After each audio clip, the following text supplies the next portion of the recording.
we are back, and we're talking, as always, to our underqualified political analyst and contrarian-in-chief who just won a land claim. How did that go down? Oh, fantastically well. I'm going to have an amazing year, Chester. I'm a little bit worried about you, though. What's wrong? Your skin's not looking so great. Did you catch listeriosis or something? I did. I didn't know that latex could get listeriosis. It's amazing. I need to go sue someone. You're a very convincing puppet, Chester. Thank you. You too. Anyway, it's something I wanted to talk to you about. Yeah. So you said that you support the government taking over the national health in the country, and we all have to get it from them? Absolutely. I think it's finally Chester, time that the poor people are getting their due. They've been owed it for a long time. I know you probably want to send poor people all to live in Botswana, but I really think time for change has arrived. First of all, Chester, do you know how many shares I have in Discovery? They've been having a fantastic year. You want to ruin that for me? Please don't. Yes, I do. It's about time that we applied what the Constitution needs. It needs to be a public safety net. Where's this going? No, listen, Chester. Look, no one wants to die. We all know that. I mean, I know you're not a real boy, but just take it from me. I'm not a boy. I'm a puppet. Okay. Just take it from me, right? And in order to stay alive, people are willing to spend as much money as they possibly can. Now, what's going to happen when they don't have to pay and the taxpayer will pay for everything? It'll be chaos, Chester. Wait. This is you're some kind of right-wing Republican, Donald Trump-loving, well-tanned, redneck, Askari. You understand that Canada has some of the best healthcare on earth. The life expectancy in Canada is better than the States. The infant mortality is better. Obesity is less. You just hate poor people in fairness. You're like Herman Mashaba and Kanye West in one person, and you came on a TV show without a freaking tie.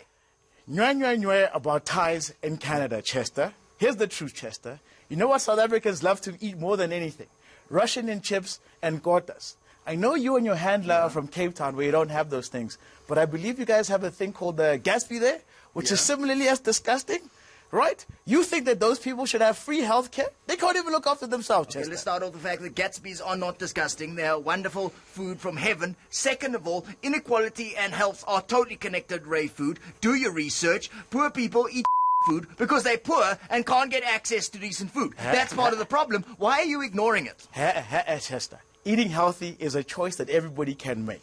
For instance, there's a bazillion over avocados all over Limpopo, Chester, but people are choosing not to eat that superfruit. Instead, they rather eat listeriosis, okay? So don't blame it on me. First of all, Woolworths also had listeriosis, and there are no avos in Joburg. So please, sack with your avo jokes. Healthy food is expensive. You don't eat egg whites because you're healthy. You eat egg whites because you're a freaking sellout.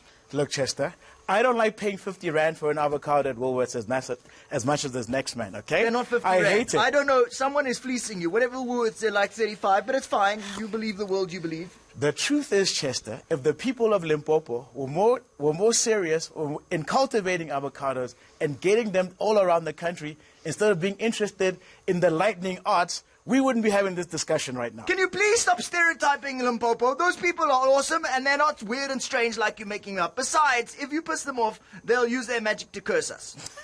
That's true. So maybe we should move right along.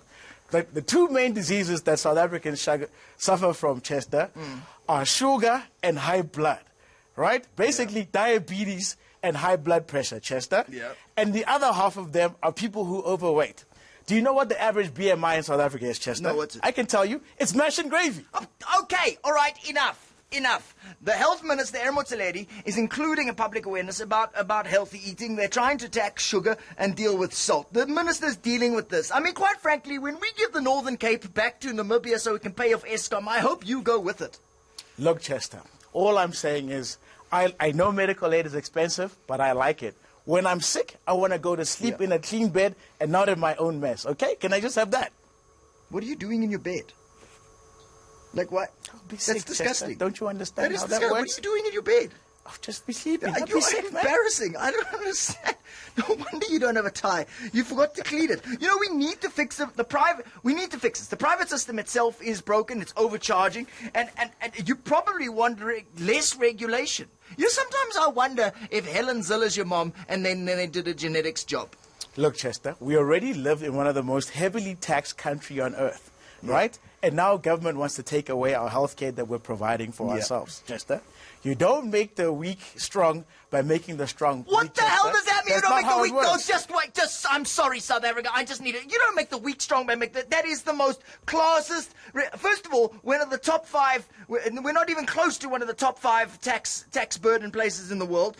The history of our country protected education and healthcare legacy from apartheid. We need to change this. We have a social compact in the Constitution. You know, if we put a suit on the sunset clauses, they would be called Mpheng Marobe. Look, Chester. Let's tell the truth. White people and those who have money are doing the government a favor, Chester, by moving over to private health care. That means that the government doesn't have to worry about them, right?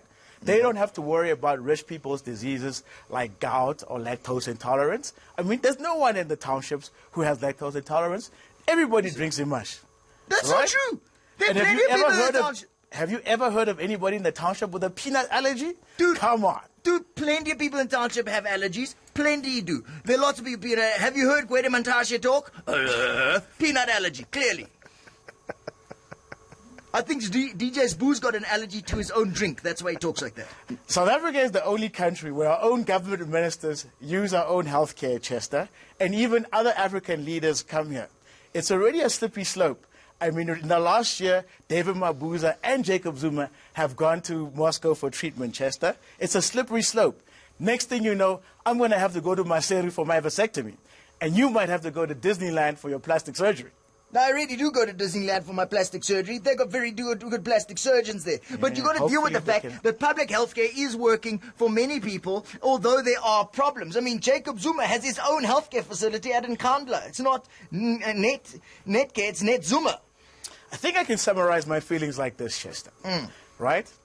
Basically, government healthcare is kind of an incentive for you not to be poor. Like, have you ever heard, my friend who's a doctor told me about this term they use in public hospitals. They call white people who use government hospitals pandas. Previously advantaged, now disadvantaged. I mean, how horrible is that, Chester? I'm not saying that being poor should be a death sentence, Chester, but maybe it should just be a little bit uncomfortable. You are a classist, prejudiced, basically racist black guy. You're basically the Clark's wet dream. I don't know why you're on the show. He won't be here next week. That was Mpheng Marobe. See you later after the break.